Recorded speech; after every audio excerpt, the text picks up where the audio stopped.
안녕하세요. 저는 경기도에 사는 40대 초반 여성입니다. 부모님은 안 계시고 최근에 이혼해서 현재는 딸아이와 둘이 함께 살고 있어요. 오늘은 제가 어떻게 이혼하게 되었는지, 어떤 몰상식한 사람들을 만났는지, 그리고 어떤 무시를 당했는지를 이야기해 보려고 이렇게 사연을 쓰게 되었습니다. 아, 그리고 제가 어떻게 복수를 했는지까지도 말이죠.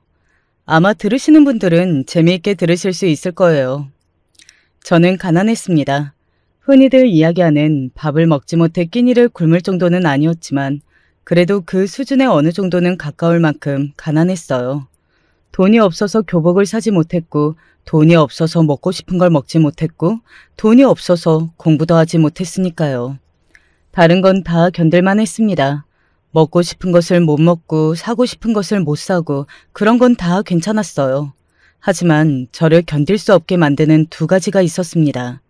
하나는 교복을 사지 못해서 누군가가 버린 교복을 주워 입었기 때문에 언제나 학교에서 손가락질을 당해야 했던 것이었어요. 제 별명이 누더기였습니다. 누더기 같은 교복을 입고 학교를 다닌다고 해서 붙여진 별명이었어요. 지금 와서 생각해보면 아이들이 정말 잔인한 거잖아요. 아무렇지 않게 직접적으로 누군가에게 큰 상처가 되는 말과 행동을 하잖아요. 그것도 아주 천연덕스럽게 말입니다. 지금도 가끔 꿈에 나오는 것 같아요. 반 친구들이 저에게 누더기라고 소리를 지르며 손가락질했던 그 시절이 말입니다. 그리고 또 하나는 공부를 할 수 없었던 것이었습니다. 정확히는 학교에 갈 수 없었어요. 당연하죠. 교복을 살 돈도 없어서 누더기 같은 교복을 입고 학교에 다녔는데 어떻게 대학에 갈 수 있었겠어요. 당연히 대학은 갈 수 없었습니다. 누군가는 저에게 억울하지 않냐고들 했어요. 공부도 그렇게 잘하는데 집에 돈이 없다는 이유 하나만으로 그렇게 아무것도 하지 못하는 게 말이죠. 하지만 저는 그렇게 생각하지는 않았습니다. 의지만 있다면 못할 게 없다고 생각했거든요. 당시에는 어렸으니까 더더욱 그런 생각을 했고 말이죠. 곰곰이 생각해봤어요. 대학에 가지 않고도 공부해서 성공할 수 있는 직업이 뭔지 말입니다. 사실 성공이라기보다는 그냥 저는 직업을 가지고 싶은 마음이 컸던 것 같아요. 안정적으로 월급이 꼬박꼬박 나오는 그런 직업 말입니다. 그래서 처음에는 공무원 시험을 준비해볼까 하는 생각을 했는데 주위에서 너 정도 머리면 될 것 같으니 사법고시를 한번 준비해보는 건 어떻겠냐고들 하더라고요. 사실 저는 별 생각이 없었는데 아버지의 이 말 한마디로 바로 사법고시를 준비했던 것 같아요. 니까짓 게 뭐라고 사법고시냐? 그냥 국이나 조용히 엎어져 있다가 적당한 나이에 시집이나 가. 하고 말이죠. 저희 아버지는 굉장히 가부장적인 분이셨습니다. 엄마는 돈도 못 벌어오면서 가족들 앞에서 자존심은 더럽게 챙긴다고 매일 뒤에서 욕을 했지만 정작 아버지 앞에서는 별다른 말을 할 수 없었어요. 아버지는 수십 년간을 엄마를 폭행하고 학대로 흔히들 이야기하는 가스라이팅을 시켰거든요. 그때는 그런 단어나 개념을 몰랐지만 말이죠. 그래서 엄마는 뒤에서는 아버지 욕을 해도 앞에서는 아버지 말을 잘 듣는 순종적인 아내였습니다. 저 또한 순종적인 딸이었고 말이죠. 하지만 아버지의 그런 말을 들으니 반발심이 생기더라고요. 그래서 사법고시를 준비했습니다. 아주 어린 시절부터 머리가 좋다는 말을 들으면서 자랐고 저 스스로도 그 부분에 있어서는 자신이 꽤나 있는 편에 속했거든요.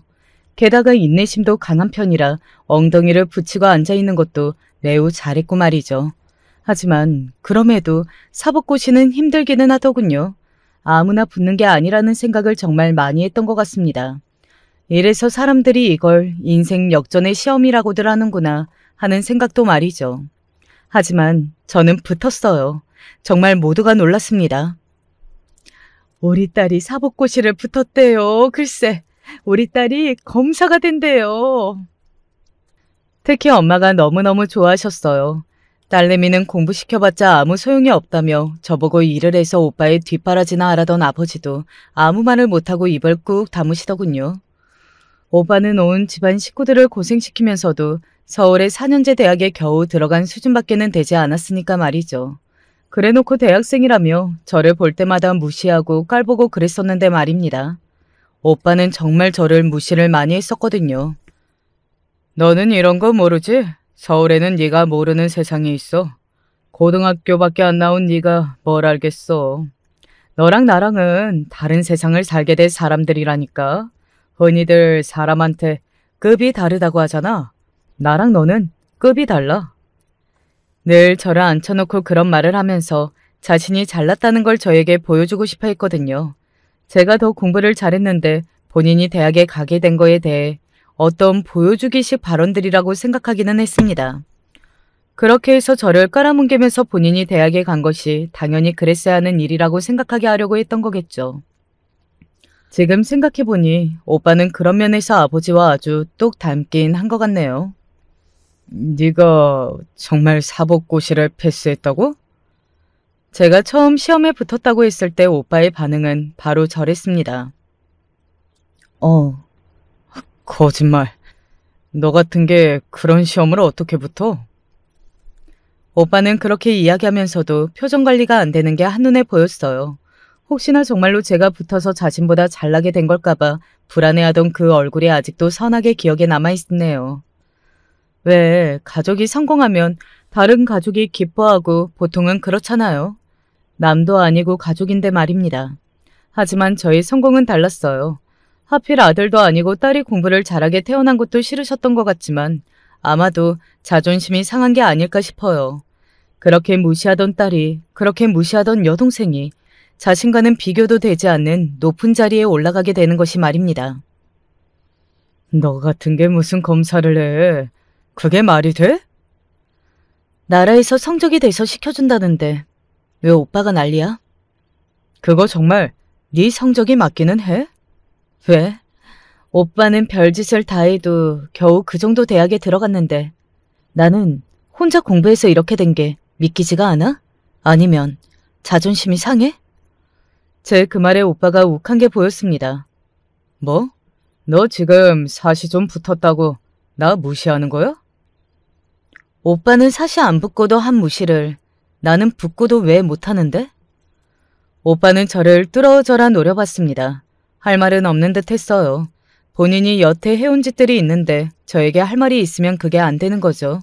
아무리 양심이 없다고 해도 말입니다. 오빠가 전에 나한테 했던 말 내가 그대로 되돌려줄게. 오빠랑 나는 세상을 다르게 살 사람들이야. 흔히들 사람들한테 급이 있다고 하지. 이제 우리는 그 급이 다르다고. 오빠는 그 말에 주먹을 꽉 쥐고서는 부들부들 떨었습니다.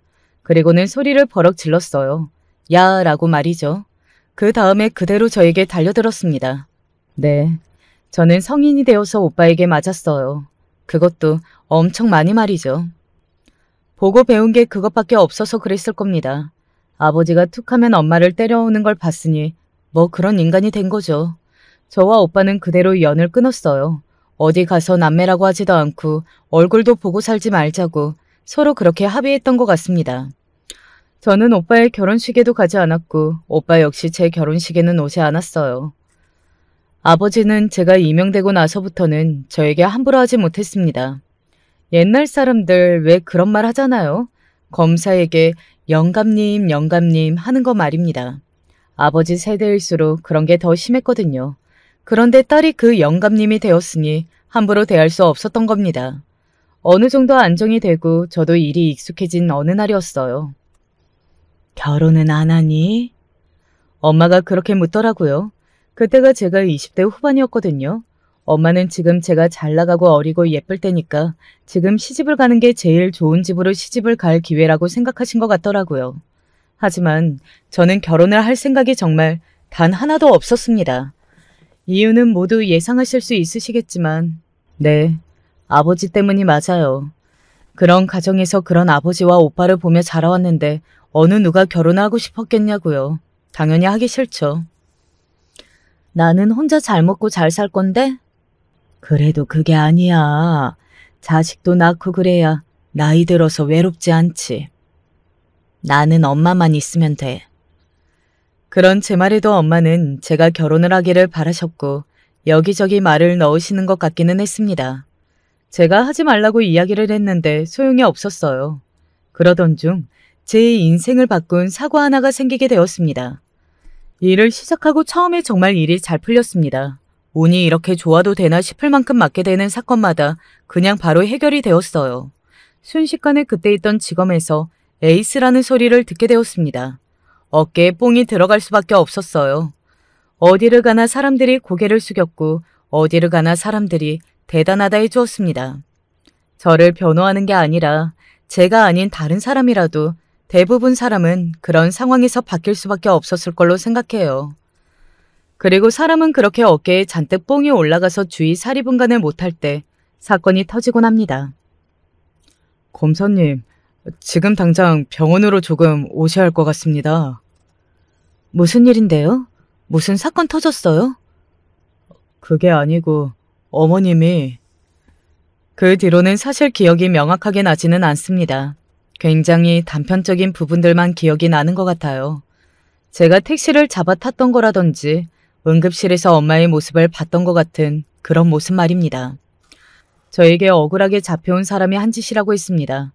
엄마가 그날 저를 보러 지검에 왔다가 저에게 앙심을 품고 있던 그 사람과 마주치게 되었고 저희 엄마라는 걸 알고 나서는 분노로 그랬다고 말이죠.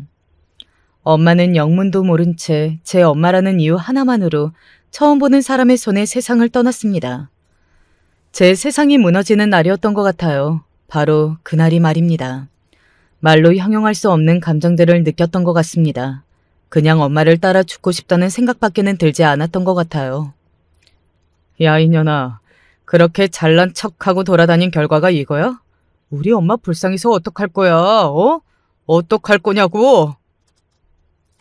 득달같이 저에게 달려들어 제 탓을 하던 오빠도, 그리고 엄마 앞으로 들어둔 보험이 얼마나 있는지 확인하던 아빠의 모습도 모든 게 다 혐오스러웠어요. 우리 불쌍한 엄마를 내가 저렇게 만들었다는 사실이 정말 믿고 싶지 않았습니다. 그대로 죽고만 싶었던 것 같아요. 그날 이후로 출근을 하지 않았습니다. 사직 처리가 된 건지 어쩐 건지는 저도 알지 못해요. 그냥 그날 이후로 저는 검사로 살지 않았으니 말입니다. 그냥 하루하루 죽지 못해 살았어요. 잘 마시지도 않은 술을 마셔야만 잠이 들 수 있었고 그렇게 잠이 들어도 꿈속에서도 엄마를 봤습니다. 이루 말할 수 없는 죄책감에 시달렸어요. 정말 죽을 만큼 고통스러운 감정이라는 건 그런 걸 두고 하는 말이라고 생각합니다. 물론 10년이 넘는 지금도 그렇고 말이죠. 그렇게 죽지 못해서 살던 그 시기에 남편을 만났습니다. 매일 여기서 밥 드시던데 그것보다는 이거 드세요. 다 먹어봤는데 그게 여기서 제일 맛없는 메뉴예요. 아무거나 먹어도 상관없었던 제가 자주 갔던 식당의 단골 손님이었거든요. 매일 제 얼굴을 보니 뭐하는 사람인지 궁금했던 건지 매번 말을 걸어왔습니다. 남편의 그 관심이 귀찮아서 식당을 옮기려던 때 저를 좋아한다는 고백을 들었고 말이죠. 저 같은 사람을 좋아해주는 사람도 있구나. 잠시 위안을 받긴 했지만 저는 죽을 생각을 하고 있던 사람이었기 때문에 남편을 거절했어요. 하지만 남편은 포기하지 않았습니다. 지금은 안 좋게 헤어졌지만 그때 남편이 아니었으면 저는 이 세상 사람이 아닐지도 모릅니다. 그거 하나는 아직도 조금 고맙게 생각하는 편이에요. 물론 그 외에 저지른 잘못들이 너무 많아서 용서를 할 수는 없지만 말입니다. 남편의 꾸준한 구애에 몇 번 만나나 보자 하는 심정으로 만남이 이어졌고 당시에 저는 남편에게 많은 위로를 받았습니다. 다른 인생을 한번 살아보자 뭐 그런 생각도 했고 말이죠. 자기는 부모님 이야기를 안 하더라. 아버지는 어릴 때 집을 나가셨고 오빠도 연락이 안 돼. 엄마는 돌아가셨어. 그렇게 적당히 둘러대며 그냥 그렇게 만났어요. 그리고 저는 제가 그렇게 이야기하면 남편이 저를 조금 만나다 알아서 도망갈 줄 알았거든요.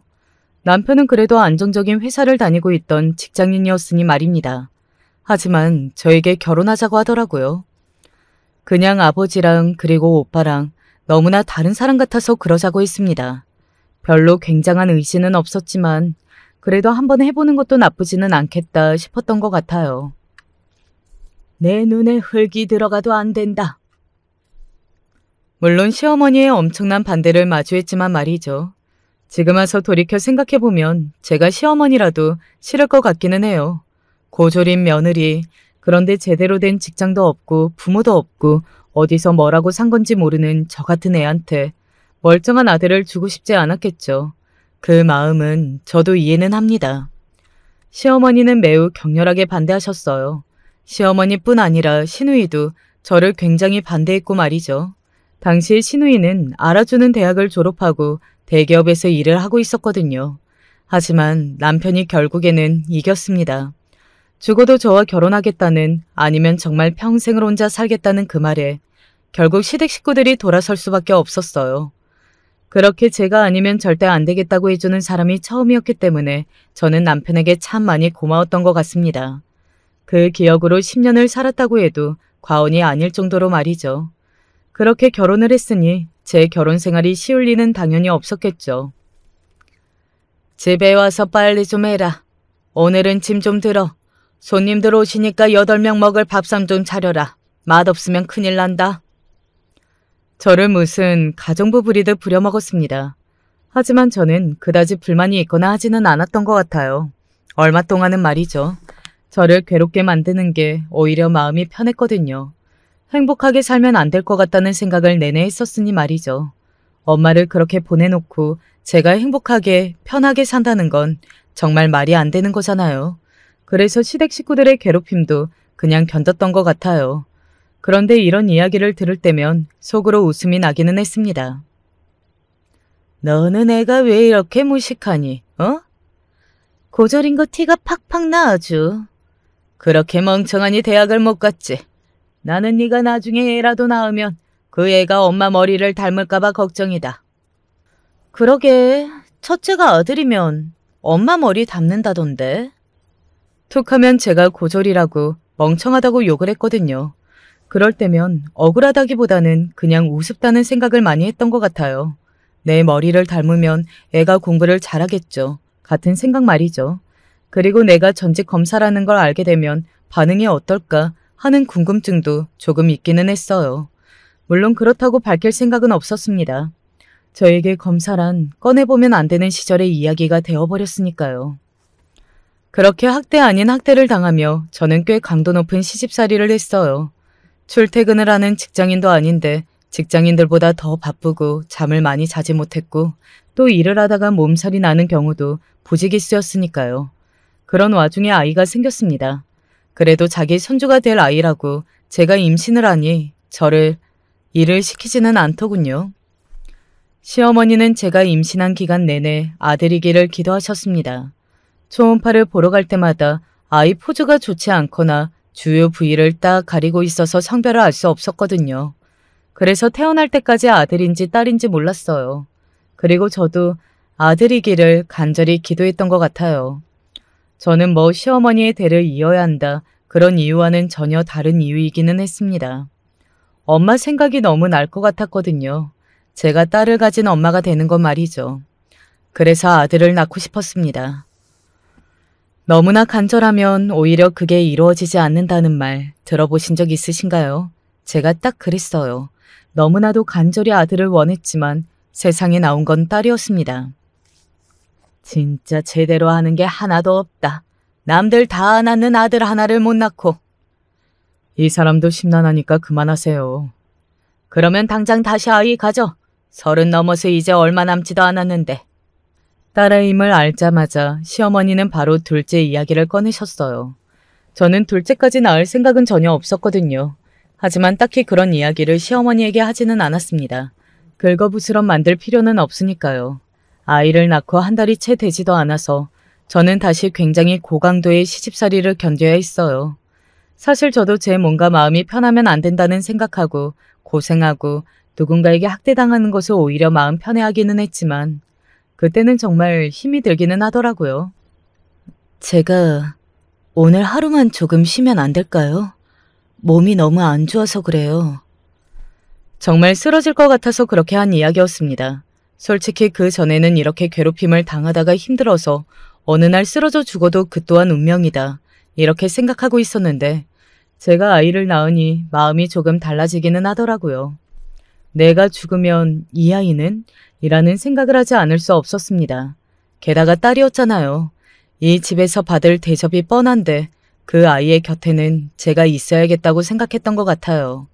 그래서 아이를 낳고 나서는 조금 사리게 되기는 하더라고요. 꾀병 부리지 말고 대청소해.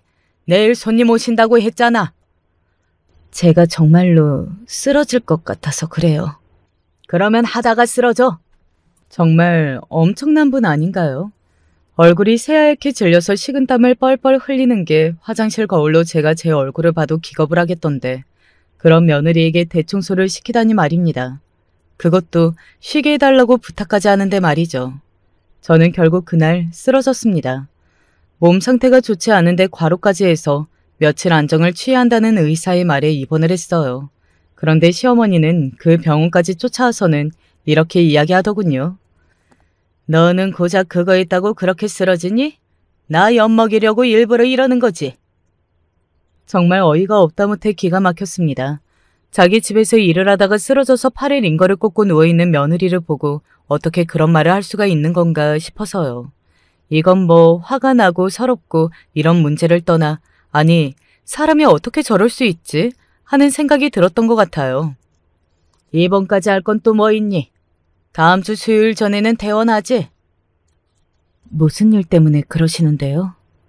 설마 하면서 물은 거였습니다. 설마 또 일을 하라고 저러는 건 아니겠지 하는 마음으로 말입니다. 하지만 설마가 사실이었어요.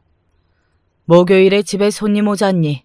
그러면 수요일에 나와서 청소도 하고 음식도 좀 하고 해야 할 거 아니냐? 그 정도면 충분히 쉬는 거니까 수요일에 집에 새벽에 와서 일 시작해라. 알겠니? 일이 하기 싫은 것보다도 그냥 너무 사람 대 사람으로서 어떻게 저럴 수가 있나 하는 생각이 들어서 환멸의 감정을 느꼈던 것 같아요. 그래서 아무 대답도 하지 못하고 멍하니 시어머니를 바라보고 있었습니다. 시어머니는 대답을 하지 않은 저에게 역정을 내셨고 말이죠. 대답 안 해? 일하러 안 오겠다는 거야? 그때였어요. 무리하시면 안 되는데. 회진 시간이었던 건지 의사 선생님이 들어오신 겁니다. 저나 시어머니나 서로에게 신경을 쓰고 있느라고 들어오시는 줄도 몰랐거든요. 시어머니가 황급히 인사를 꾸벅했습니다. 저한테는 저런 험한 소리하고 진짜 인간 말종처럼 굴어도 또 밖에서는 대외적으로 좋은 사람인 척하고 다니시는 분이었어요.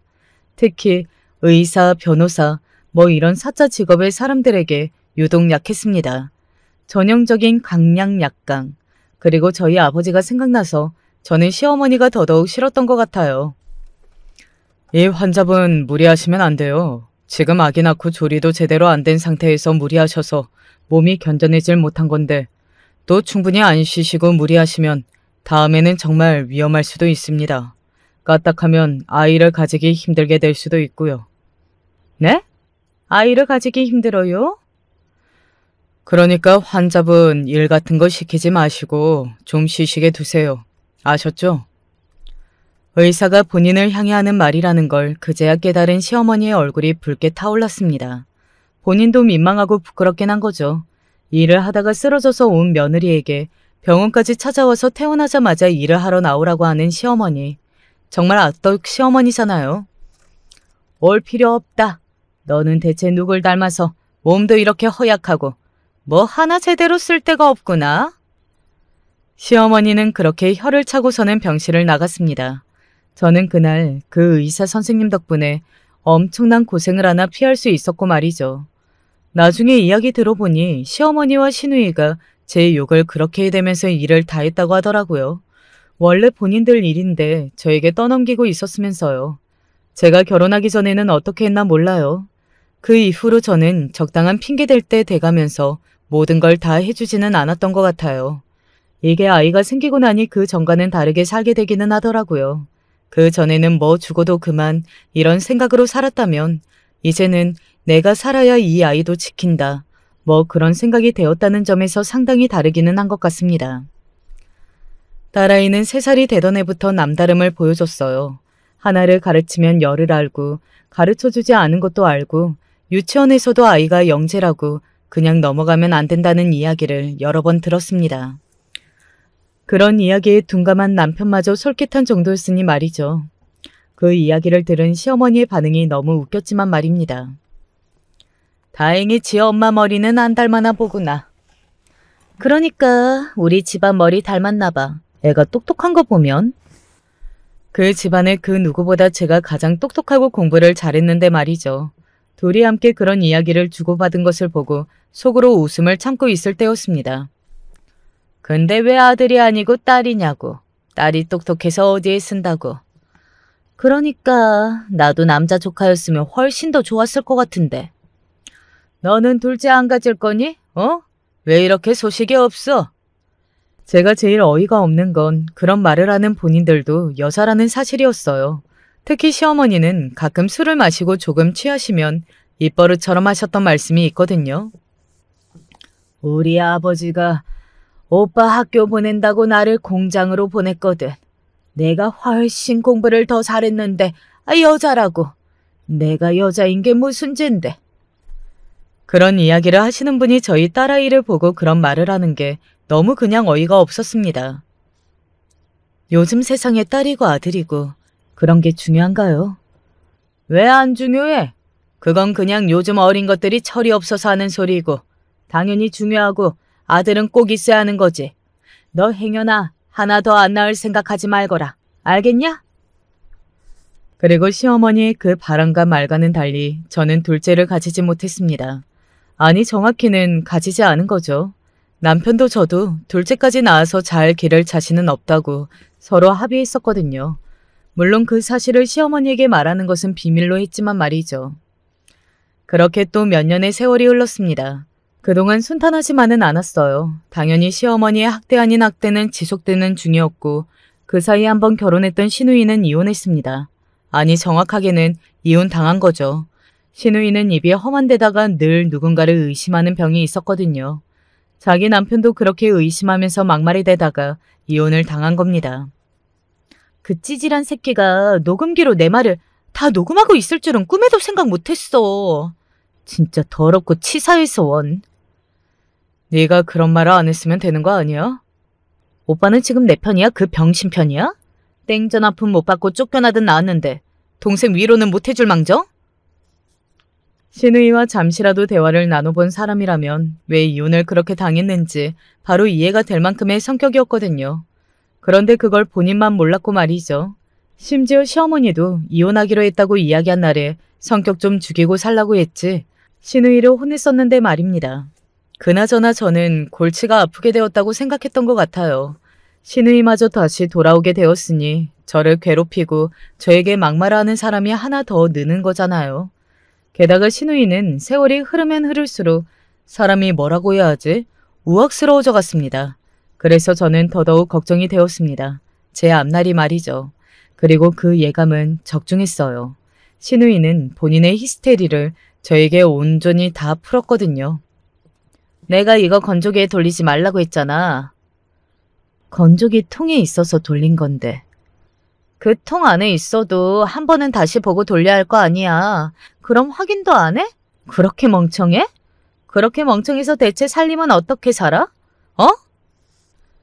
저를 무슨 부리는 사람 취급하며 방말을 찍찍 해대는가 하면 야, 나 진짜 지금 기분 별로 안 좋으니까 내 눈앞에 띄지 마. 알겠어? 어느 날은 사람 취급도 안 하고 완전히 무시하기도 했습니다. 아니 저는 오빠의 아내였습니다. 나이도 나이였지만 명백히 손윗사람이었어요. 근데 반말은 기본이고 야, 너 하는 건 아주 예사였습니다. 오죽하면 9살 된 딸이 고모는 정말 이상한 사람 같아 라는 말을 할 정도였으니 말입니다. 딸아이는 정말 이빠른 소리를 잘하는 타입이었거든요. 9살이라는 나이가 가끔 믿기지 않을 만큼 말이죠. 그러다 생긴 일이 하나 있어요. 고모는 왜 고모 손으로 안 가져다 먹어? 고모는 손이랑 발이 없어? 딸아이의 그 말에 시누이가 어이가 없다는 눈으로 딸아이를 바라보더군요. 너희 엄마가 있는데 내가 왜 해? 원래 며느리는 이런 거 하는 거야? 원래 그런 거 하는 게 어딨어? 그냥 먹고 싶은 사람이 가지고 오는 거지. 그러면 고모도 며느리일 때 그렇게 했어? 얘가 정말 버릇없이 어른한테. 고모도 버릇없이 굴잖아. 우리 엄마가 나이도 더 많고 손윗사람인데. 확실히 똑똑한 아이는 똑똑한 아이라고 고개를 끄덕였습니다. 그리고 9살인 조카에게 맞는 말로 꾸중을 들은 신우이는 잔뜩 자존심이 상했는지 그 다음부터는 딸아이만 보면 구박했어요. 네가 딸이 아니라 아들로 태어났어야 했다. 엄마를 닮아서 애가 음침하다 뭐 그런 소리를 해대면서 말이죠. 아이에게는 그러지 말라고 100번도 더 넘게 말했지만 말을 들어먹는 사람이 아니었습니다.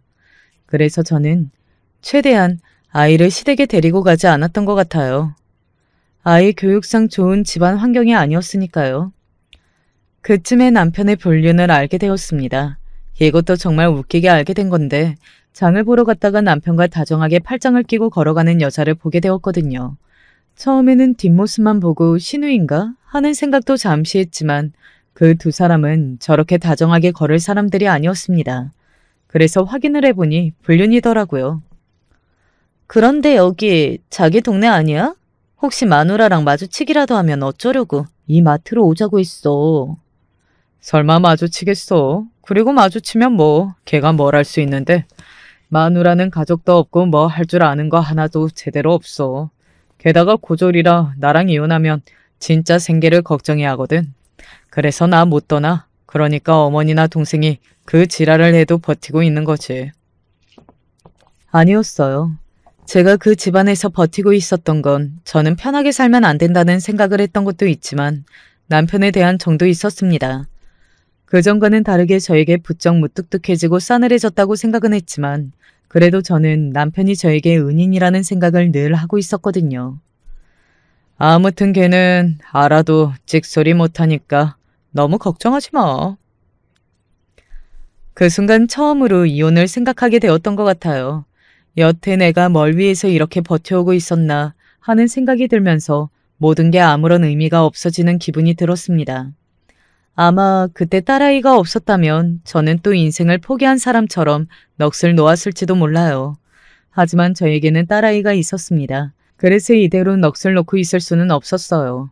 뭔가 하늘에서 누군가가 운명을 점지라도 해주나 싶을 때가 있잖아요. 저는 그때가 딱 그랬던 것 같아요. 거의 10년 가까이 연락 한 번 없었던 사람이 연락이 왔습니다. 검사로 일하던 시절에 함께 일했던 사무장이었어요. 검사님, 잘 지내시죠? 제가 검사 그만둔 지가 언젠데 아직 검사님이에요? 그래도 한 번 검사님은 영원한 검사님이죠. 그렇게 이야기하며 서로 안부를 주고받다가 문득 이런 말을 하더군요. 우리 지검에 경력직 재채용 공고가 떴는데 왜 그랬는지는 모르겠어도 그거 보자마자 검사님 생각이 나더라고요. 그래서 전화해봤는데 연락처가 안 바뀌셔서 이 또한 운명인 게 아닌가 하는 생각이 들었어요. 한 번도 제가 다시 검사할 거라고는 생각해 본 적이 없습니다.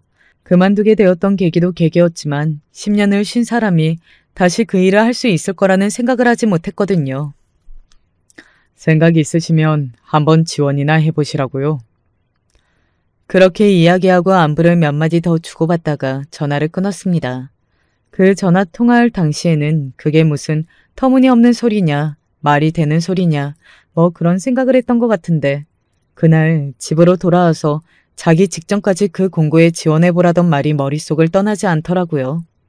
마무리를 너무 안 좋게 하고 온 일이라 그런지 제대로 매듭 짓고 싶은 마음도 들었고 말이죠. 그래서 그 다음날 일어나 바로 지원서를 썼습니다. 뭐 안 되면 이 또한 운명이겠지 하는 생각을 하면서 말이죠. 그리고 발표하기만을 기다리고 있는 사이 일이 두 개 터졌어요. 하나는 남편의 불륜 문제였습니다. 이것들이 대담하게도 아니 양심이 없게도 저희 집으로 들어와서 불륜 행위를 하고 있었던 거예요. 하마터면 그걸 저희 딸아이가 볼 뻔했습니다. 제가 먼저 집에 들어가지 않았다면 말이죠. 어쩌면 제가 먼저 들어가고 싶었다는 생각이 들었었거든요. 네가 미쳤구나. 그날 저녁 아이가 잠들고 상간녀는 돌아가고 나서 남편을 향해서 그렇게 이야기했습니다. 내가 모르는 척 해주니까 진짜 바보인 줄 알아? 역시 당신 알고 있었지? 지금 그게 중요해? 하마터면 애가 볼 뻔했잖아. 안 봤잖아. 뭐? 사람이 자기도 모르게 욱해서 손이 올라갈 수도 있더라고요. 그날 남편을 향해서 제가 손이 올라갔었습니다. 때리지는 않았지만 말이죠. 너 지금 그 말 책임질 수 있지? 뭐, 내가 바람났다는 거? 그 여자랑 이 집에 있었다는 거? 뭐? 하마터면 애가 볼 뻔했는데 안 봤으니 됐다고 한 말. 그래, 그게 뭐? 애가 안 봤잖아. 결과적으로 그랬으면 된 거지. 너는 정말 아빠 자격이 없다. 남편은 제 말을 들은 척도 하지 않고 작은 방으로 들어가서 문을 쾅 하고 닫더군요. 저는 남편이 들어간 걸 확인하자마자 휴대폰을 꺼내 방금 나눈 대화들이 다 잘 녹음됐는지부터 확인했습니다. 깨끗하게 잘 되었더라고요. 그날 녹음을 한 건 양육권 때문이었습니다. 뭐 남편이 딸아이를 자기가 키우겠다고 고집을 부릴 것 같지는 않았지만 그래도 혹시 모르니 증거를 남겨놓는 게 좋을 것 같다고 생각했거든요. 이럴 때 보면 그래도 과거에 한 일이 도움이 되기는 하는 것 같다고 생각했던 것 같아요. 그리고 남편의 불륜 소식은 시댁에도 흘러 들어갔습니다. 너는 여기 올 정신이 들든? 본인이 오라고 해서 온 거였거든요. 시킬 일이 있다고 말이죠. 이혼할 마음으로 그런 일까지 겪어놓고 시댁에 일을 하러 간 저도 저지만 말입니다. 그러게, 멍청해서 그런가? 아무리 멍청해도 그렇지. 이 정도로 멍청하다고? 나는 하다하다 정말 너 같은 애는 처음 본다. 그런 두 사람에게 제가 이렇게 이야기했어요. 저는 잘못한 게 하나도 없는데 왜 저한테 역정을 내시는 거예요? 라고 말이죠. 그랬더니 시어머니는 이렇게 대답하시더군요. 나는 네가 멍청해서 보고 있는 것만으로도 화가 난다. 제가 멍청하면 어머님으로서는 좋으신 거 아니에요? 멍청해서 이런 일도 그냥 넘어가고 멍청해서 어머님이 하는 온갖 불합리한 일들도 받아들이잖아요. 뭐? 너 지금 뭐라고 했니? 어머님이 수년간 저에게 해오신 행위는 학대가 맞거든요. 시도 때도 없이 불러내서 청소시키고 빨래시키고 온갖 심부름에 아파서 쓰러진 며느리한테도 일해야 한다고 언제 퇴원하냐 하시는 분이잖아요. 너 지금 학대라고 했니? 그리고 그게 언제적 일인데? 언제적 일이나요? 어머니는 아직도 그러시잖아요. 이게 지금 간이 배 밖으로 나왔지. 너 정말 쫓겨나고 싶어? 그랬어요. 그들은 언제나 그게 가장 큰 무게였습니다. 제가 부모도 없고 제대로 된 직장도 가져본 적 없고 게다가 고졸이었으니 나가서 할 수 있는 게 아무것도 없을 거라고. 그래서 제가 함부로 나가는 결정은 하지 않을 거라고 확신을 했거든요. 쫓아내세요, 그럼. 제가 정말 아무렇지 않은 얼굴로 그렇게 이야기했습니다. 그때 언제부터 듣고 있었던 건지 뒤에선 누군가가 제 뒤통수를 쳤어요. 굉장히 기분 나쁘게 밀든 말입니다. 진짜 주제를 모르네 이거. 다름 아닌 신우이였어요. 신우이는 그렇게 등장해서 제 앞에 팔짱을 끼고 섰습니다. 너 같은 거 거둬줬으면 평생 감사합니다. 하고 살아야지. 어디서 이게 기어올라? 한 10년 같이 사니까 우리랑 너랑 같은 줄 알지? 어? 뭐가 다른데요? 뭐가 다른데요? 넌 천민이지, 천민. 옛날 말로는 딱 그거지. 부모 없고 가진 것도 없고 게다가 고졸? 아이고야, 요즘 같은 세상에 고졸이란다? 어디 가서 쪽팔려서 말도 못해. 올케가 고졸이라는 건 알아? 사람이 참 천박하다는 생각을 했던 것 같아요. 그런 생각을 미처 지우기도 전에 이번에는 시어머니가 거들었습니다. 내가 너 어디 못 데리고 다니는 이유가 그거다. 고졸이 뭐니 고졸이. 같은 공간에 있다는 것 자체만으로 기분이 나빠. 알아? 너 얼굴 보고 나면 내가 하루 종일 재수가 없다는 거. 불러내서 오만 일을 다 시킬 때는 언제고. 얼굴 보는 것만으로도 재수가 없다뇨. 그러면 시도 때도 없이 불러내지나 말던가 말이죠. 오늘 일 후회 안 하세요? 제 그 말에 신우이가 콧방귀를 끼며 비웃더군요. 그리고는 이렇게 이야기했습니다. 후회 같은 소리 하네. 너 같은 거태한 짓을 내가 후회를 왜 하냐? 어? 그리고 당장 나가라는 말 왜 안 들어? 한국말도 못 알아들어? 어?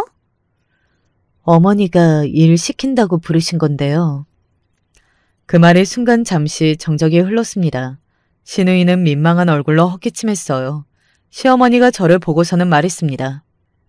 나도 오늘 네 꼬락선이 보기 싫으니까 썩 꺼져. 저는 그렇게 그 집을 나왔습니다. 다시는 그 집에 갈 일이 없을 거라고 생각하면서 말이죠. 그리고 실제로 저는 지금까지 다시는 시댁에 가지 않았습니다. 그리고 집으로 돌아왔는데 연락받았어요. 바로 제가 경력직 검사 임용에 통과했다는 소식을 말입니다. 다시 검사가 된 거예요. 온갖 정말 생각이 다 들기는 하더라고요. 제가 그 일을 그만두게 되었던 계기와 그리고 다시 할 수 있을지에 대한 걱정과 뭐 그런 것들 말입니다. 당장 다음 주부터 출근하라는 말을 듣고 일단 짐을 챙겼습니다. 이 집을 나가야겠다고 생각했거든요. 딸아이에게 짐을 챙겨 나가자고 했을 때 딸아이의 반응이 아직도 생생하게 기억나죠. 딸아이는 웃으며 드디어 나가는 거야 라고 했습니다. 다시 떠올려도 정말 가슴이 찢어지는 것 같아요. 아이는 아무것도 잘못한 게 없는데 어쩌다 이런 일까지 겪게 했는지 싶어서 말이죠. 그리고 그런 걸로 마음이 아픈 저를 보면서 우리 엄마도 그랬겠구나 싶어 더더욱 마음이 무거웠고 말입니다. 미리 얻어둔 월세방에 짐을 풀고 딸아이에게 사실은 내가 사법고시를 패스했고 검사였고 곧 출근을 해야 한다는 이야기를 했습니다. 아이는 정말 뛸 듯이 좋아했어요. 그리고 저에게 몇 번이고 이렇게 말했습니다. 우리 엄마 진짜 멋진 사람이다. 라고 말이죠. 눈물이 왈칵 나올 뻔했어요. 남편에게는 연락이 없었습니다. 그냥 제가 집을 나간 걸 더 반기고 있다고 하는 생각이 들었던 것 같아요. 그리고 며칠 뒤 남편과 시댁 식구들은 제가 출근한 그 지점으로 불러냈습니다. 다들 어리둥절하면서 나왔어요.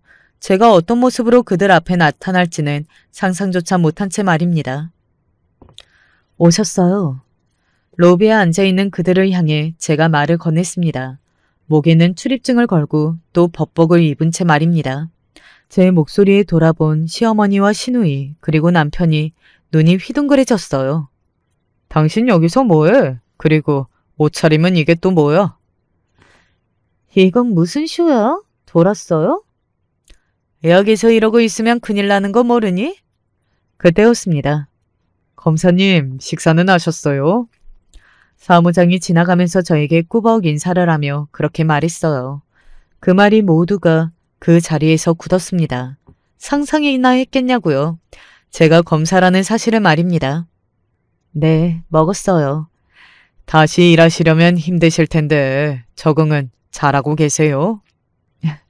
10년 만에 하는 거라 사실 정신이 조금 없기는 한데 그래도 금방 적응할 것 같아요. 워낙 똑똑하고 일 잘하기로 정평이 나 있던 분이니 금방 다시 적응하실 거예요. 그러고는 사무장은 꾸벅 인사를 하고 돌아서 안으로 들어갔습니다. 출입증을 찍고 말이죠.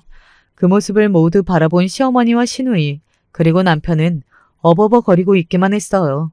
먼저 말을 꺼낸 건 남편이었습니다. 당신이 진짜 검사라고? 보고도 모르니? 어떻게 그럴 수 있어? 고졸이잖아. 고졸도 사법시험 볼 수 있거든요. 모르세요? 그 말에 모두 또다시 아무 말도 하지 못했습니다. 저는 시어머니를 보고 말했어요. 하은이는 저를 닮은 거예요. 여기 분들이 아니라 아시겠어요? 어디서 그깟대학 나온 사람들이 자기 닮았다고 난리를 쳐요. 저렇게 똑똑한 애를. 나를 닮았으면 모를까. 꼭 하고 싶었던 이야기였거든요. 아, 그리고 오늘 여기로 부른 건 제가 바빠서 따로 방문할 시간이 없어서 그런 거고 이거 받으세요. 그들에게 서류를 하나씩 건넸습니다. 그리고 그 서류를 확인한 그들의 표정이 정말이지 새하얗게 질렀어요. 그건 학대에 대한 고소장과 이혼 소소장이었거든요. 받아낼 수 있을 만큼 받아낼 거니까 다들 각오하시고요. 이제 저는 제 할 말 끝났으니 다들 돌아가세요. 제가 지금 10년 만에 복직이라 일 다시 배운다고 정신이 없어서. 그렇게 말하고선 돌아섰습니다. 그들은 저에게 입도 뻥긋하지 못했어요. 아마 제가 검사라는 사실에 겁을 먹은 것도 있겠지만 10년 동안 같이 산 아내가 그리고 며느리가 검사였다는 사실을 전혀 몰랐던 것에 대한 놀라움이 크긴 했을 거예요. 그리고 그 다음 날부터 자기가 잘못했다고 싹싹 비는 전화들이 계속해서 걸려왔습니다. 남편은 자기가 상간녀랑 헤어졌으니 이혼은 없던 일로 하면 안 되겠냐고 빌었고, 시어머니도 그동안 미안했다고 다시는 이런 일 없을 테니 용서해달라고 구구절절 문자를 보내왔어요. 그 와중에도 신우이는 아무 말이 없었지만요. 제 앞에서 가장 학벌 자랑을 많이 하며 저를 깔아뭉갰던 사람이라 아마 쪽팔려서 그런 걸 걸로 생각합니다. 하지만 저는 그 집안으로 다시 돌아갈 생각이 단 하나도 없었습니다. 엄마가 꿈에 나왔거든요. 그간 한 번도 나오지 않았는데 10년 만에 나타나셔서 이런 말씀을 하셨어요. 나는 우리 딸이 검사인 게 얼마나 자랑스러웠는지 모른다. 그러니 나한테 미안해하지 말아라. 엄마는 너만 행복하면 다 괜찮으니까. 꿈에서 깨서 정말 오열했습니다. 그리고 반드시 꼭 행복해지겠다고 다짐했어요. 저는 절대 그들에게 돌아가지 않을 겁니다. 그리고 딸아이와 행복해질 거예요. 그렇게 될 수 있을 거라고 믿어 의심치 않습니다. 양육권은 물론이고 재산 분할도 저에게 유리하게 결론이 날 것 같다고 하더군요. 그리고 위자료도 받을 수 있을 거라고 말이죠. 그 돈을 다 받게 되면 근처에 집을 하나 사야겠다고 생각하는 중입니다. 오늘 제 이야기는 여기까지입니다. 어떻게 들으셨는지 모르겠네요. 저는 쓰면서 참 제 인생이 파란만장했구나 하는 생각을 다시금 했던 것 같습니다. 이렇게 사연을 쓰고 보니 훌훌 털어낸 것 같아서 조금은 속이 시원해진 것 같네요. 그러면 저는 이제 그만 여기서 제 이야기를 줄이겠습니다. 마지막까지 제 이야기 함께 들어주셔서 감사합니다. 들어주신 모든 분께 좋은 일만 가득하기를 바랄게요. 안녕하세요. 오늘 사연을 보내기까지 많이 고심했네요. 부디 힘든 일을 겪고 있고 여기서 빠져나오고 있지 못한 저희 가족에게 힘을 주세요. 그럼 이야기를 시작해 보겠습니다. 40년이 넘게 결혼 생활을 해오면서 저에게는 아픈 손가락이 하나 있습니다. 바로 애지중지 키운 막내딸입니다. 남편과 결혼하면서 얼마 지나지 않아 첫째와 둘째를 낳았는데 첫째와 둘째는 다행히도 아무런 문제 없이 건강하게 인큐베이터를 벗어났습니다. 하지만 첫째와 둘째가 중학생이 될 무렵에 출산했던 막내는 빈말로라도 건강하다고 말할 수 없었죠. 막내는 나올 때부터 저체중이었던지라 제품에 안기기 전엔 인큐베이터의 보호를 받아야 했습니다. 하지만 그냥 단순히 저체중으로 그쳤다면 그냥 그땐 그랬었지 라며 아무렇지 않게 추억할 수 있을 만한 기억 정도로만 남았겠죠. 하지만 막내에게는 그보다 더 큰 문제가 있었습니다. 바로 지적 장애를 가지고 태어난 것이죠. 아이고, 우리 막내 어떡해. 왜 이제 태어난 어린애가 벌써부터 이런 고통을 받아야 하는 거야. 처음 의사에게 막내가 지적 장애를 가지고 있다는 소식을 들었을 땐 정말로 하늘이 무너지는 줄 알았습니다. 바로 자리에 주저앉아서 엉엉 울다가 거의 혼절할 때가 돼서 남편에게 실려가듯 엎인 적도 있었죠. 그럴 수밖에 없었습니다. 아이를 낳아본 어머니들, 특히 저처럼 어딘가 아픈 아이를 낳아본 어머니들이라면 모두 아시겠지만 내 새끼가 조금이라도 남들보다 아프고 힘들게 태어났다는 사실 하나만으로도 당장 온 세상에 존재하는 모든 지옥을 다 경험한 것만 같은 고통이 느껴지기 마련이죠. 저 또한 그랬습니다. 밥맛도 없고 밤에 잠도 자고 싶지 않아지고 그저 아픈 막내만 허망하게 떠올리다 혼자 눈물을 지는 날들이 지속되었습니다.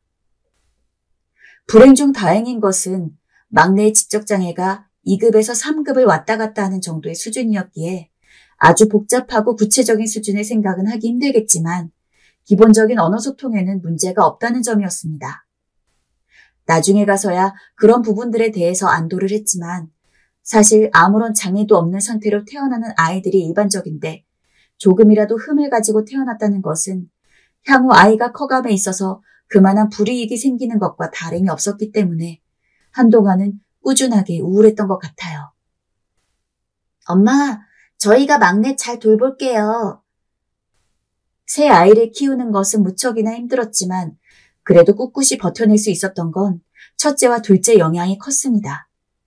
남편은 가장이었기 때문에 5가족이 살 생활비를 버느라 바빴고 집안일은 온전히 제 몫이었는데 아무래도 첫째와 둘째와는 달리 막내는 키우는 데 있어서 한층 더 손이 갈 수밖에 없더라고요.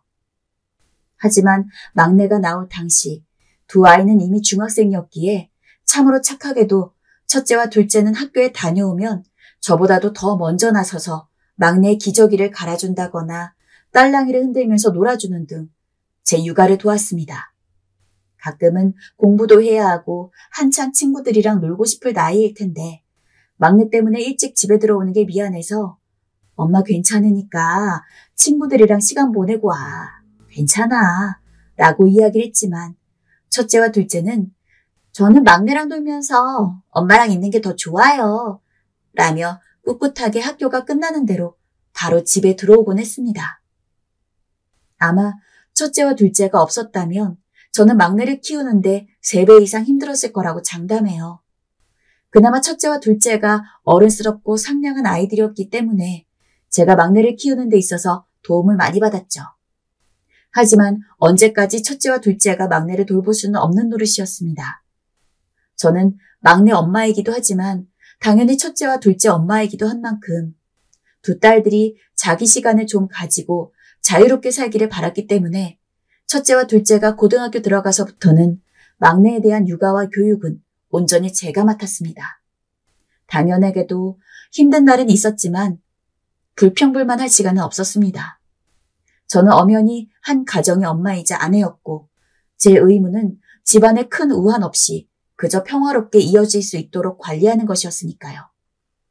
어떻게든 이를 악물고 버티다 첫째와 둘째는 좋은 사윗감을 만나서 결혼을 하여 새 살림을 차리게 되었고 막내 역시 20살이라는 성인의 반열에 오르게 되었습니다. 다만 문제가 있었죠. 예전엔 막연하게 막내가 어른이 된다면 조금 덜 걱정할 수 있겠지라고 생각을 했는데 막상 막내가 성인이 되니까 걱정은 더 강해졌거든요. 성인이라면 응당 자기 몫을 할 줄 알아야 하는데 지적장애가 있는 막내가 사회에서 남들과 같이 일을 하고 평범하게 어우러진다는 것은 현실적으로 어려웠으니까요. 어떻게 해야 하나 많은 고민을 했는데 다행히도 막내와 같은 장애가 있는 사람도 일을 할 수 있는 공장에 대해서 알게 되었고 상의를 한 끝에 막내는 그 공장에서 일을 하게 되었습니다. 걱정을 했지만 막내는 남편을 닮아서 그런지 제법 일을 야무지게 하는 편이었습니다.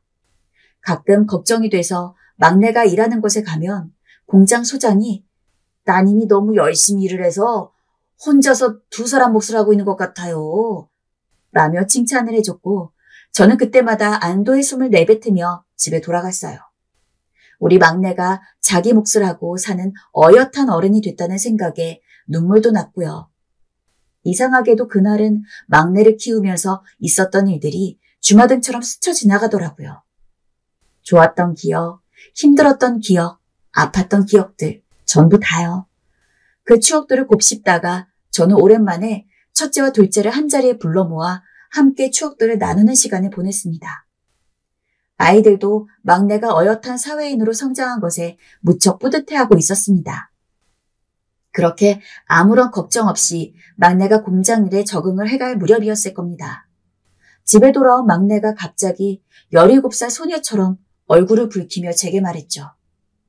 아직도 그 순간이 생생하네요. 김치를 썰고 있는데 막내가 그러더군요. 엄마, 나 좋아하는 사람 생겼어. 아이 같은 고백에 화들짝 놀란 저는 누구냐고 물었고 같이 일하는 사람이야. 라며 답변을 해주었습니다. 막내가 일을 하고 있던 공장은 대부분이 장애가 있는 직원들로 이루어져 있기 때문에 저는 막내가 좋아하는 사람이 있다는 이야기를 듣자마자 혹시 같은 장애인을 좋아하는 건가? 라는 생각이 먼저 들더라고요. 그리고 직접 공장에 가서 막내가 좋아한다는 남자를 눈으로 확인하자마자 제 추측이 맞았음을 알 수 있었습니다. 게다가 막내는 단순히 좋아하는 사람이라고 이야기를 했는데 알고 보니 이미 공장 내에서는 공공연한 커플이었고 막내는 같은 공장 사람들에게 나 지석이랑 결혼할 거야 라며 동네방네 결혼을 한다며 소문을 내고 다녔다고 하더라고요. 눈에 넣어도 안 아플 딸을 둔 어머니로서의 욕심일 순 있겠지만 저는 막내가 만약에 결혼을 한다면 절대로 같은 장애인은 아니기를 바랬습니다. 상대방 남자에 대한 유감이 있는 것은 아니지만 같은 장애인끼리 결혼을 한다는 것이 일반적인 부모 입장에선 당연히 걱정이 될 수밖에 없는 노릇이고 이런 결혼을 한다고 해서 내 딸이 평화롭게 잘 살 수 있을지 모르는 일이니까요. 사귀는 건 알아서 해. 근데 결혼은 안 된다? 제 말에 막내가 식음을 전폐하며 우는 통에 마음이 약해지기도 했지만 그럼에도 불구하고 저는 욕심을 포기할 수 없었어요. 그 문제로 거의 한 달 정도 막내와 냉전을 이어갔죠. 그렇게 막내와 싸우고 다퉜던 적은 아마 처음이었던 것 같아요. 막내의 고집이 세다는 것도 전 그때 처음 알았죠. 하지만 첫째와 둘째도 그렇고 남편이며 이 일을 아는 제 친구들이 모두 한마음으로 나서서 장애인 자식이 비장애인을 만나길 원하는 것은 너의 욕심이다. 실제로 장애인끼리 결혼한 부부들도 일반 사람들이랑 다를 거 없이 잘 산다. 부모인 네가 믿고 지지해주지 않는데 딸이 앞으로 누굴 믿을 수 있겠느냐 라며 저를 설득하는 데 애썼습니다. 그렇게까지 나오는데 제가 어떻게 제 고집을 일관할 수 있겠어요. 결국 두 손 두 발 다 들고 막내의 결혼을 허락했지요. 결혼 허락을 마음먹고 나니 상견례까지는 일사천리였습니다. 사돈 어른들이 서울로 올라와서 상견례를 진행하게 되었습니다. 사돈은 시골에서 오랫동안 농사만 지으면서 사신 분들이라 그런지 서울 사람과는 다르게 어딘가 순박하고 착한 것 같은 느낌이 들었습니다. 사돈에 대한 인상이 좋다 보니 저는 결혼에 대해서 조금 더 마음을 놓을 수 있었죠. 게다가 사돈은 결혼을 하고 나면 제 딸과 사위를 데려가서 농사를 가르치고 나중에 가지고 있는 논밭을 물려주고 싶다는 이야기도 했습니다. 아이들이 지금 공장에 다니고는 있지만 언제까지 그곳에서 있을 수 있는 것도 아니고 제가 죽기 전에 이놈 어떻게든 농사를 가르쳐서 우리 며느리 굶기지 않게 하겠습니다. 결혼을 하더라도 막내와는 전혀 떨어질 생각이 없었기 때문에 사돈 어른의 제의에 당황스러웠던 것은 맞습니다. 하지만 확실히 생각해보면 공장 일도 물론 좋지만 평생 공장에서만 먹고 살 수도 없는 노릇이고 말한 대로 사돈 어른이 논밭을 물려주게 된다면 막내와 사위가 굶어 죽을 일은 없겠다 싶어 조금 안심이 되기도 하고 신뢰도 갔습니다. 물론 딸아이를 연고도 없는 시골로 보내는 것, 그 자체에 대해서는 한참 더 마음의 준비가 필요했지만요. 그렇게 저희와 사돈 어른 그리고 막내와 막내 사위를 아는 모든 이들의 축복을 받으면서 결혼식은 원활하게 마무리가 되었습니다. 신혼여행은 둘만 보내기엔 조금 걱정이 되어 저희 부부가 신혼여행지인 제주도에 따라가서 방만 따로 잡고 가끔씩 잘 지내는지만 확인했죠. 그 덕에 저희까지 예정에도 없는 제주도 여행을 했던지라 기분은 괜찮았습니다. 결혼을 하고 약 한 달 뒤 막내는 결국 공장 일을 그만두고 사위와 함께 사돈 어른이 사는 곳으로 내려갔습니다. 생각보다 빨리 일어난 일에 처음엔 눈물도 지었고 걱정도 많았지만 막내는 너무나 밝고 행복해 보였어요. 우리 딸, 농사 짓는 거 안 힘들어? 하나도 안 힘들어. 그리고 엄청 재밌어. 나중에 엄마랑도 해보고 싶어. 처음에는 너무 불안해서 하루가 멀다 하고 전화를 했는데 제 전화를 받을 때마다 막내가 너무 환한 목소리로 즐겁게 지내고 있다고 이야기를 해주니 강했던 불안감도 조금씩 덜해졌습니다. 게다가 막내는 농작물 수확철이 되면 한 박스 가득 담아서 짧은 편지와 함께 저희에게 보내주기도 했습니다. 그래서 근 몇 년간은 막내가 보내주는 농작물과 편지를 받는 것을 기다리는 게 삶의 낙이었죠. 아무리 요즘 세상이 좋아져서 아주 과거보다는 농사일이 덜 힘들다곤 하지만 그럼에도 이것저것 기계가 아닌 사람 손을 거쳐야 하는 일이 많아 번거로울 만한데도 열심히 노력해서 자기 힘으로 농작물들을 키우고 그걸 수확하여 저희에게 보내주는 막내 마음이 너무도 기특하고 고마웠거든요. 이건 바로 막내가 쓴 편지입니다. 엄마, 그리고 아빠, 내가 수확한 딸기야. 엄청 크게 자라서 다들 좋아했어.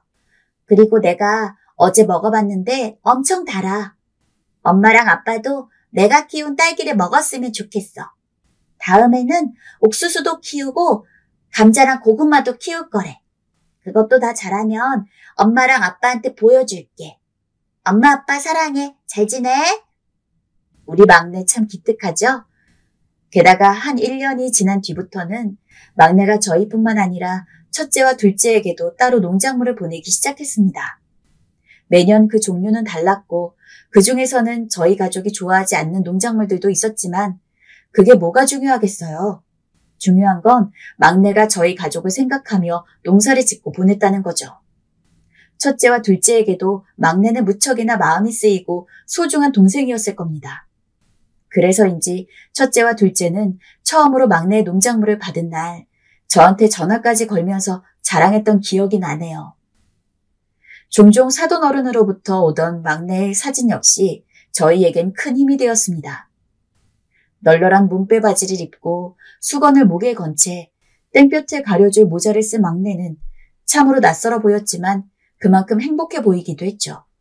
그쯤 되니 걱정스러운 마음이 한풀 꺾였고 앞으로는 막내에게 그리고 저희 가족에게 행복한 나날들만 있을 거라고 생각했습니다. 하지만 너무 쉽게 행복을 확신한 탓일까요? 어느 날부터 막내에게 전화를 걸면 신호음 대신 전화기가 꺼져 있다는 음성만 들려왔습니다. 하루 이틀은 당연히 농사일을 하느라 바빠서 제대로 핸드폰을 충전할 시간이 없다고 생각을 했죠. 하지만 그 하루 이틀이 사흘이 되고 나흘이 되고 일주일이 되고 한 달이 되자 저는 불안해질 수밖에 없었습니다. 혹시 몰라서 사위 핸드폰으로도 전화를 걸어봤지만 사위 역시 전화기가 꺼져 있다는 이야기만 들려올 뿐 연결은 되지 않았습니다. 메시지를 남겨놓으면 아주 한참 뒤에 답이 오긴 했지만 이상하게 답을 받자마자 바로 전화를 해도 영 통화가 안 되고 나중에 가서는 메시지 답변도 잘 해주지 않았습니다. 사돈 어른들이 바쁜 것을 알기에 가급적이면 전화를 하지 않고 막내나 사위 선에서 마무리하고 싶었지만 이렇게까지 연락이 안 되니 저는 하는 수 없이 사돈에게 어렵게 전화를 걸었죠. 안녕하세요, 사돈 어른. 오랜만입니다. 혹시 바쁘신가요?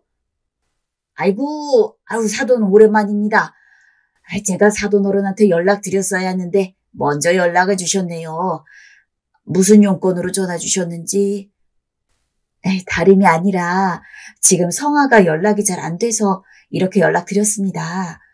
혹시 성아한테 무슨 일 있나요? 안 그래도 그 말씀을 드리려고 했는데 며느리가 그 핸드폰을 오래 썼는지 화면이 자꾸 깜빡깜빡거리고 전원이 혼자 나가는 것 같더라고요. 아시다시피 여기가 완전 시골인지라 핸드폰 하나 사려면은 꽤 멀리 나가야 돼서 여유 있을 때 며느리랑 같이 살아 나가려고 그래요.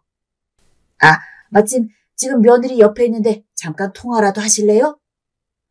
바꿔주시면 감사하죠. 여보세요? 엄마? 그래, 엄마다. 왜 이렇게 연락이 안 돼? 핸드폰이 고장났으면 박서방 핸드폰이라도 써서 연락을 했어야지. 엄마 너무 걱정했잖아. 미안, 엄마. 남편도 핸드폰이 고장나서. 알겠어. 얼른 핸드폰 새로 사고 예전처럼 꼬박꼬박 연락해줘. 알았어, 엄마. 사랑해. 딸은 항상 밝은 아이였는데 그날만큼은 목소리 힘도 없고 그렇더라고요. 오랜만에 전화한 부모가 반갑지 않은 것은 아닐 테고 무슨 일이 있는 것 같은데 알 수가 없어 너무 걱정이 됐습니다. 기껏 전화를 하나 싶었더니 다시 생긴 걱정거리에 다시 한번 사돈에게 부탁드릴까 생각을 했지만 나중에 전화를 하면 괜찮아질 거라는 마음으로 참아 넘겼습니다. 그 후 꽤 긴 시간이 흘렀습니다. 딸과는 예전보단 통화가 자주 됐지만 어쩐지 전화를 받을 때마다 점점 더 목소리가 축축 처지는 것이 걱정되었죠. 막내야, 무슨 일 있으면 엄마한테 이야기해. 요새 왜 그렇게 힘이 없니? 엄마가 너랑 전화만 하면 너무 걱정이 된다. 하지만 제가 이렇게 말해도 막내는 입에 꿀이라도 바른 듯 아무 말도 하지 않았고 저는 그저 타는 마음을 속으로 삭힐 수밖에 없었습니다.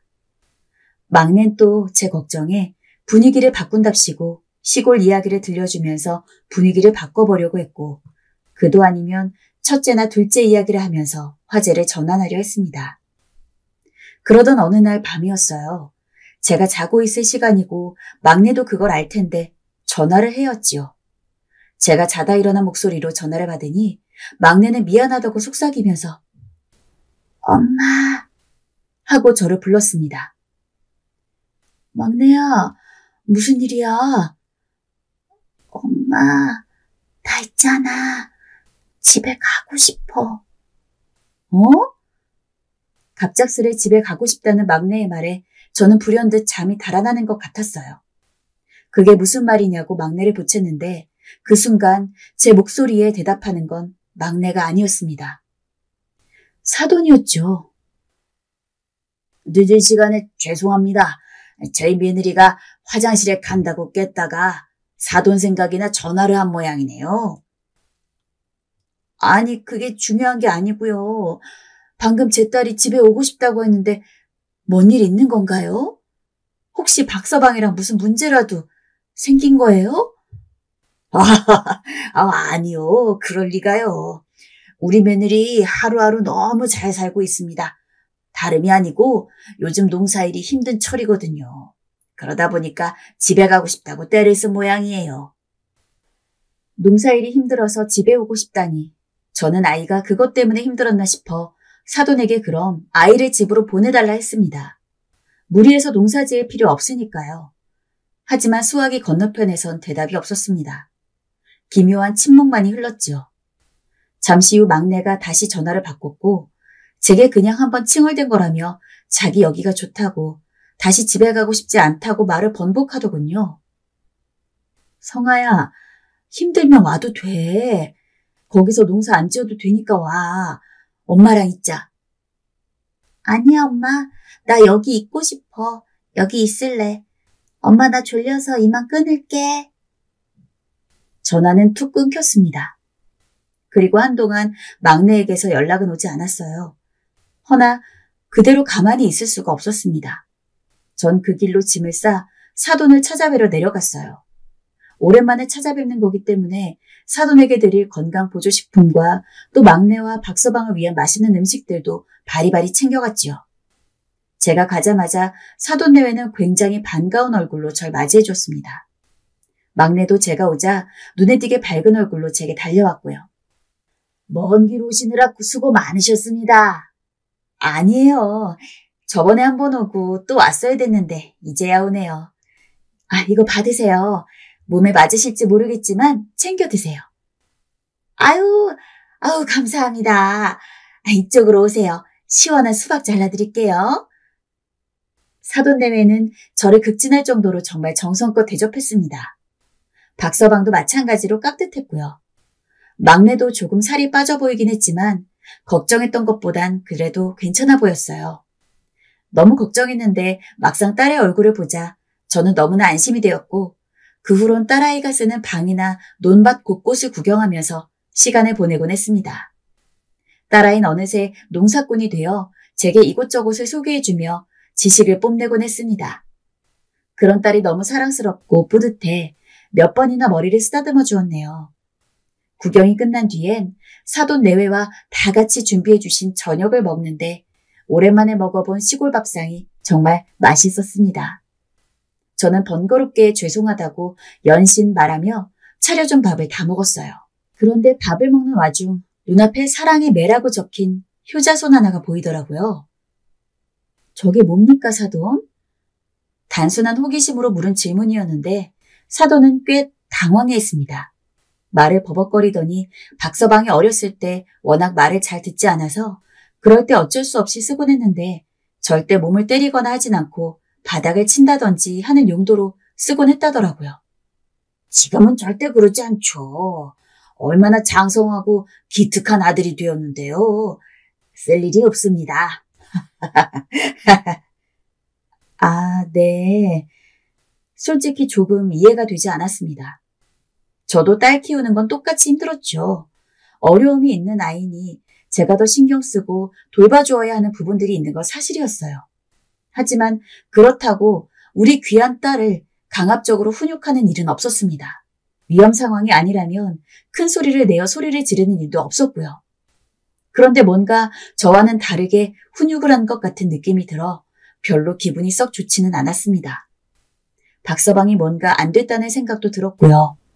어쨌든 그 질문 이후로 밥상 분위기는 서늘해졌고 과일을 먹었을 때야 다시 분위기가 풀려 이런저런 이야기를 주고받았습니다.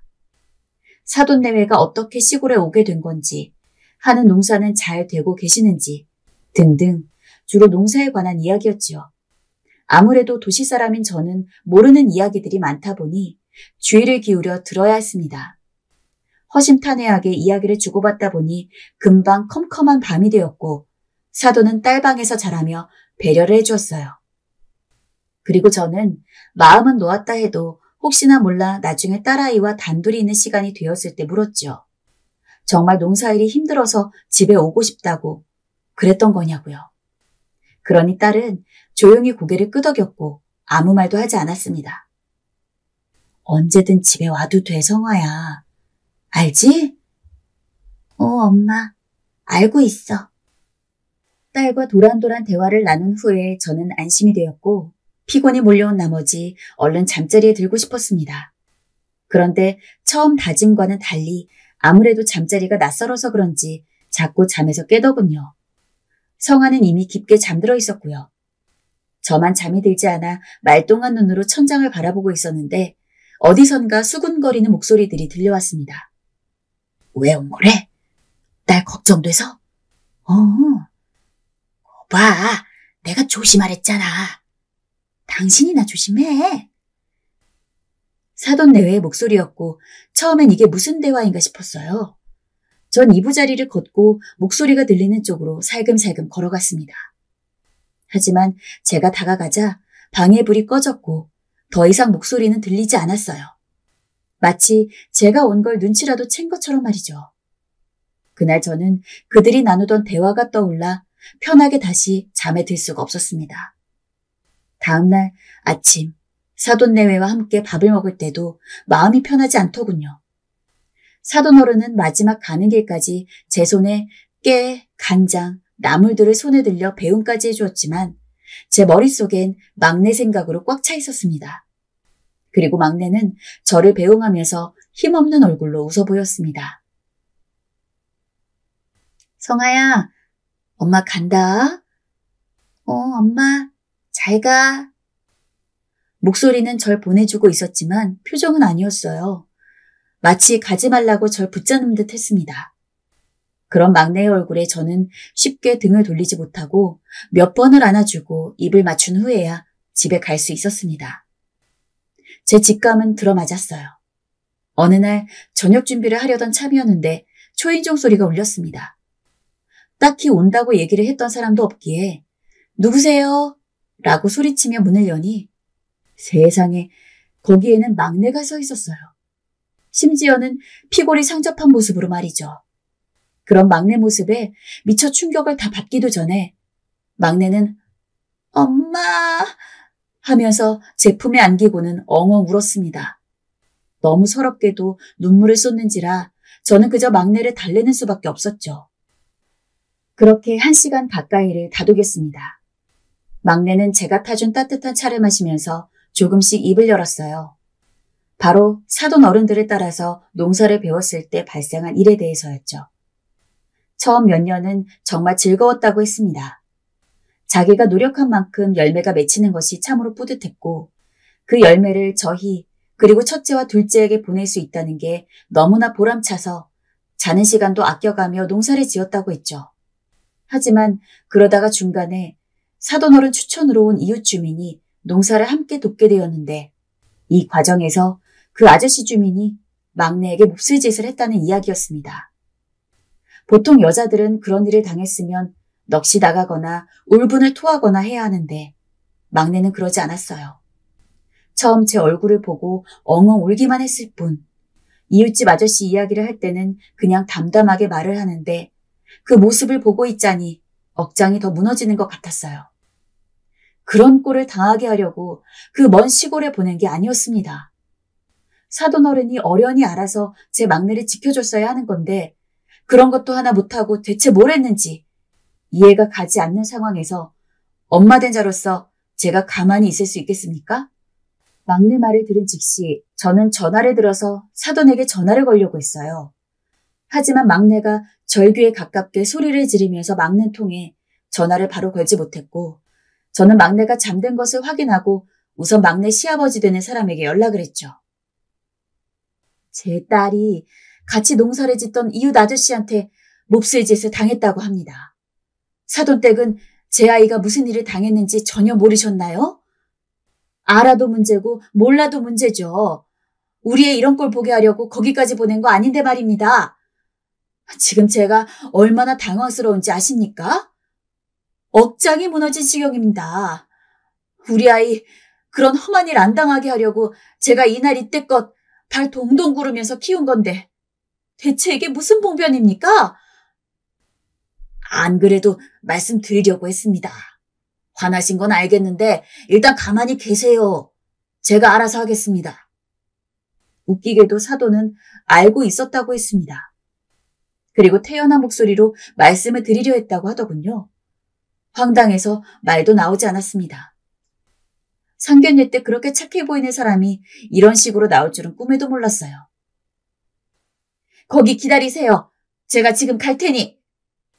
쇳불도 단김에 빼랬다고 저는 너무 화가 나 그 길로 바로 사돈어른 댁에 가는 버스와 기차를 끊고 출발을 했습니다. 사돈댁에 들르기 전에 경찰서에 먼저 들러서는 막내가 겪은 일에 대해서 신고를 진행하려 했습니다. 물론 제가 있는 동네에서 해도 되겠지만 어쨌든 범인이 시댁 동네에 있는 만큼 그쪽 경찰서에서 접수를 해야 더욱 빨리 처리될 것 같았죠. 하지만 키보드를 두들기던 경찰이 하는 이야기에 저는 충격을 받을 수밖에 없었습니다. 이 사건 이미 합의금 받고 끝났는데요.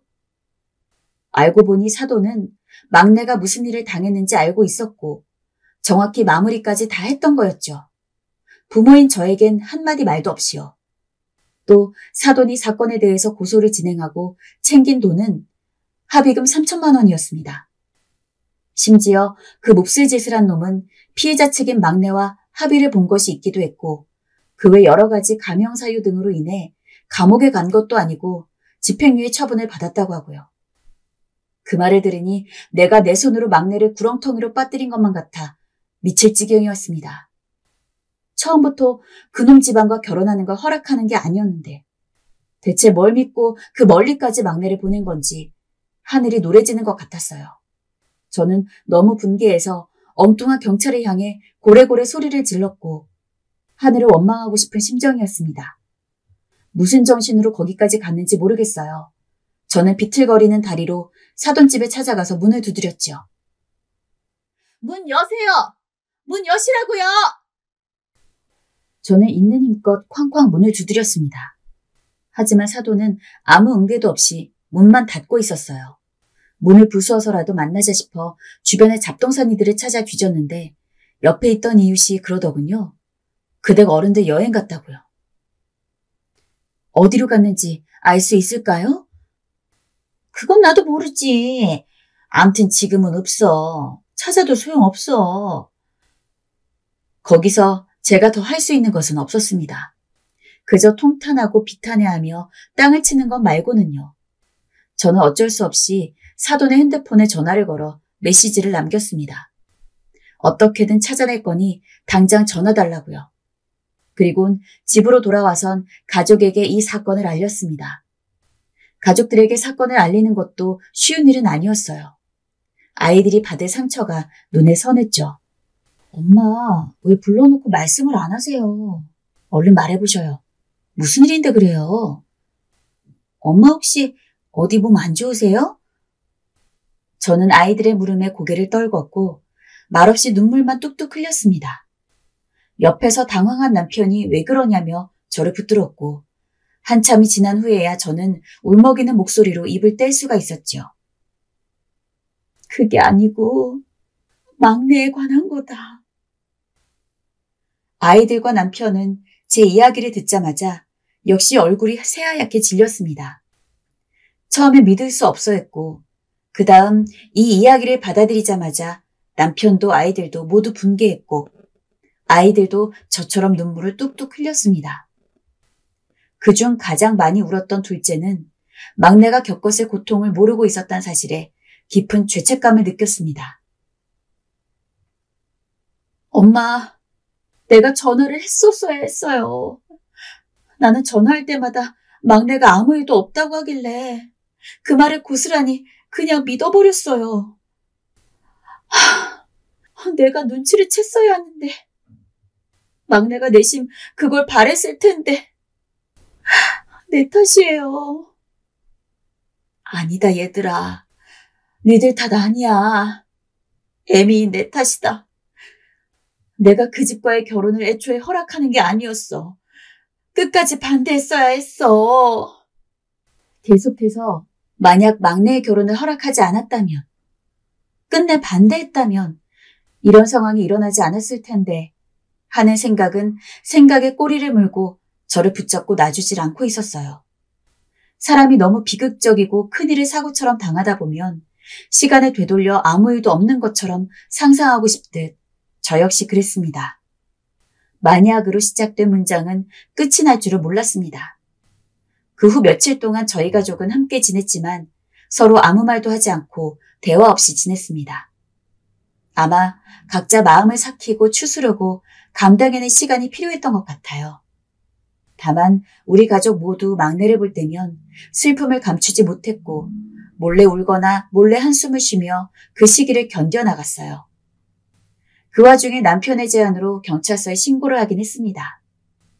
이미 한 번 판결이 난 사건이기에 이제 더는 무슨 짓을 해도 막내가 당한 일에 대해서 이야기를 꺼낼 수는 없다고 알고 있었지만 혹여 막내가 이야기하지 않은 또 다른 사건이 있을 수도 있고 법적 보호자인 제가 몰랐던 사건이기에 혹시 다시 한번 고소를 제기할 수 있을까 싶어 경찰에 신고를 해두었죠.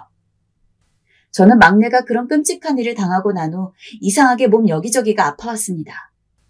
병원에서 검사를 받으면 MRI상으로 문제가 없다고 나왔는데 저는 계속 몸이 불에 타는 듯 아파왔습니다. 남편의 권유로 결국 정신과에 갔는데 과한 스트레스를 받으면 그럴 수도 있다고 하더라고요.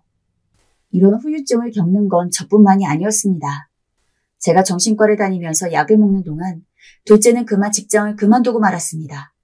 직장에 나가 일에 집중하는 것에 큰 어려움을 겪었고 도저히 일을 할 수 있는 상태가 아니라고 판단되어 스스로 사표를 쓰고 나왔다고 하더라고요. 강인한 첫째 역시 아이를 봐야 하는 엄마의 입장이었지만 자꾸 눈물이 나고 우울해지는 바람에 혹여나 아이에게 악영향을 끼칠까봐 두려워 아이를 시어머니에게 맡겼다고 했고요. 남편 역시 어찌 제정신일 수 있겠어요. 저희가 힘들어하니 중심을 잡으려고 무던히 애를 쓰고 있었지만 남편 역시 너무나 괴로워하고 있었습니다. 저희의 삶은 그렇게 각자의 방식대로 만신창이가 되어가고 있었습니다. 경찰에 신고를 한 뒤엔 막내에게 마음 아프지만 혹시 그것 말고 무슨 일이 있었는지 아무리 작은 거라도 다 이야기해달라고 말했어요. 그러자 막내는 꼭 해야 하냐고 묻더군요. 막내야, 하고 싶은 말이 있다면, 막내 네가 좀 억울하거나 화가 난 일이 있다면 안심하고 다 말해도 돼. 막내는 어쩐지 많이 긴장된 모습이었습니다. 경찰에게 진술하기 전까지도 눈에 띄게 초조해하는 게 보였죠. 곧이어 저는 막내가 왜 그랬는지 알 수 있었어요. 막내 입에선 예상치 못했던 또 다른 이야기가 흘러나왔습니다. 시아버지가 너무 무서워요. 막내가 간신히 꺼낸 그 한마디에 심장이 쿵 떨어졌습니다. 시아버지? 시아버지가 어쨌는데? 소리 지르면서 말하고 내가 말 안 들으면 때릴 것처럼 손을 들었어. 내가 야채를 안 먹겠다고 하니까 갑자기 주걱을 들어서 날 때리려고 했어. 그리고 가끔 때리기도 했어. 내가 핸드폰으로 엄마랑 대화하다가 갑자기 눈물이 나서 울려고 했는데 전화 끝나고 나한테 소리를 지르더니 쓸데없는 짓 하지 말라고 하면서 때렸어. 그래서 엄마한테 말 못했어. 혼날까봐 너무너무 무서웠어. 막내의 말에 손이 벌벌 떨렸습니다. 저는 입술을 꾹 다물고 눈물이 나올 뻔한 걸 간신히 참으며 다시금 물었습니다. 너가 맞는 동안 박서방은 뭐 했는데? 오빠도 무서워서 아무 말도 못해. 오빠도 나랑 똑같아. 그리고 시아버진 맨날 화만 내. 억장이 무너진다는 게 이런 의미였을까요? 막내의 이야기를 들으니 저는 비탄에 젖은 한숨 외에는 아무것도 입 밖으로 내뱉을 수가 없었습니다. 막내의 시아버지, 사돈은 그야말로 악마였습니다. 살아있는 악마요. 그리고 그동안 막내가 연락이 뜸했던 이유, 그리고 목소리가 안 좋았던 이유를 모두 알 수가 있었죠. 도저히 혼자서는 감당이 안 되어 남편에게 이야기를 하고 첫째와 둘째에게도 소식을 전하니 저희 가족은 이번엔 더 큰 충격에 빠졌습니다. 그러면서도 사돈에게 꾸준히 연락을 하며 무어라 변명이라도 들어보려고 했지만 사돈은 연락을 받지 않았습니다. 제 전화는 물론 제 남편의 번호 그리고 첫째 딸과 둘째 딸의 번호까지 다 피하는 것을 보아 아마 모르는 번호는 혹시 저희 가족일 거라고 생각해서 전부 안 받는 것 같았습니다. 저와 남편의 번호는 사돈이 알고 있지만 제 딸들 번호는 몰랐으니까요. 일단 기다리는 수밖에 없기에 지금은 그저 가장 상처가 컸을 막내를 달래며 최대한 아무 일도 없던 것처럼 평화롭게 굴려고 노력을 하고 있습니다. 하지만 마음속에서 저는 사돈을 죽이고 또 죽이고 있어요. 그 파렴치한 짓을 한 인간 이하의 종자에게 어떻게든 복수하고 싶습니다. 법의 대가를 받게 하고 싶습니다. 어미로서 그러지 못한다면 정말 한이 될 것 같습니다. 밤만 되면 막내가 저에게 전해줬던 말이 문득문득 생각이 납니다. 막내가 힘들어했을 걸 생각하면, 울고 있는 막내 생각하면 제 가슴에 푸른 멍이 드는 것 같습니다. 저희 가족들 중 지금 정상의 상태로 살아가는 사람은 아무도 없습니다. 다들 저희 가족과 막내를 기만한 사돈, 그리고 막내에게 몹쓸 짓을 한 그 남자가 제대로 된 법의 처벌을 받지 않는 이상은 정말 죽지도 못할 것 같은 심정으로 살고 있어요. 그런 답답한 마음에서 여러분의 조언을 얻고자 사연을 쓰게 되었습니다. 많이 고심했지만 이렇게라도 쓰고 조언을 얻으면 저희 가족에겐 큰 도움이 될 것 같아요. 제가 여기서 더 어떤 행동을 취할 수 있을까요? 제 기다림은 얼마나 길어질지, 그리고 제가 원하는 대로 모든 상황이 원만하게 이루어질지 너무 궁금합니다. 만일 법조계 조예가 깊으신 분이 있다면 저희 가족과 같은 상황에서는 사돈의 어떤 처분을 기대할 수 있을지 알고 싶어요. 만약 사돈이 벌을 받을 수만 있다면 전 재산을 털어도 되니까 정말 제대로 대응을 해보려고 합니다. 다음 주에 유명한 변호사와 상담 예약을 잡았습니다. 부디 막내가 그 과정에서 너무 고통받지 않았으면 좋겠어요. 긴 이야기 들어주셔서 감사합니다.